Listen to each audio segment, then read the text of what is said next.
जैसा कि आपने देखा कि वक्फ बोर्ड का बिल बीजेपी ने लाया है, समझ में नहीं आता है वो बीजेपी मुसलमानों की हमदर्द सिर्फ दिखावा के लिए बनती है।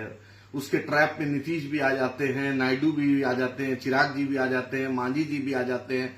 और जब अपने इलाकों में जाते हैं, बिहार में, आंध्रा में, गया में, चिराग जी बिहार में आते हैं तो मुसलमानों की हिमायत की बात करते हैं। ये बिल टोटल मुसलमानों के खिलाफ है। मुसलमानों से आरएसएस और बीजेपी की दुश्मनी दिखाती है कि मुसलमान की कोई भी उन्नति प्रगति ये देखना नहीं चाहते हैं।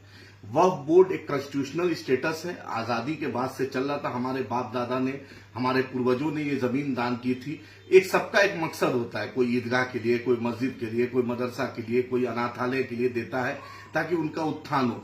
वक्फ में आप ट्रांसपेरेंसी लाते। अकबर ओवैसी साहब ने एसआईटी की मांग की थी कि इंक्रोचमेंट हटाइए। बैरिस्टर असदुद्दीन ओवैसी साहब ने बार बार कहा कि आप इंक्रोचमेंट हटाइए, उसकी आय, उसकी संपत्ति जो है उसकी हिफाजत कीजिए, उसकी आय बढ़ाइए, लेकिन इस पर कोई ध्यान नहीं है। आप 5-10 एग्जाम्पल सिर्फ रखते हैं जहां पर इतनी ज्यादा प्रॉपर्टी है। 5-10 एग्जाम्पल से क्या होने वाला है? उस नीतीश जी सबसे बात, आपके ललन सिंह कल तक अमित शाह को इतना गाली दे रहे थे। अमित शाह, नीतीश जी ललन सिंह की एंट्री बंद कर रहे थे, ललन बाबू एंट्री बंद होगा, और नीतीश जी इतना गाली दे रहे थे। आज ललन जी और अमित शाह जी में ऐसी क्या दोस्ती हो गई जो ऐसी वकालत वो इस बिल का कर रहे थे जैसे कि वो बीजेपी के प्रवक्ता बन गए हैं। जिस तरीके से आरसीपी सिंह ने नीतीश कुमार के मंत्री होने के तरह होने पर जिस तरीके से बीजेपी के प्रवक्ता बन गए थे, उसी तरह ललन बाबू चल रहे हैं। ललन जी, आपसे ये उम्मीद नहीं थी। आप इतने पुराने सीनियर मेंबर ऑफ पार्लियामेंट है, और सबसे बड़ी बात, नीतीश जी का एक भी स्टेटमेंट नहीं आया। तेजस्वी जी, आपके मेंबर ऑफ पार्लियामेंट ने लोकसभा में नहीं खुल के बोला। ट्वीट करने से नहीं होगा। मुसलमानों के मुद्दे पर जिस तरीके से बैरिस्टर असदुद्दीन ओवैसी साहब बोलते हैं उस तरीके से बोलना पड़ेगा।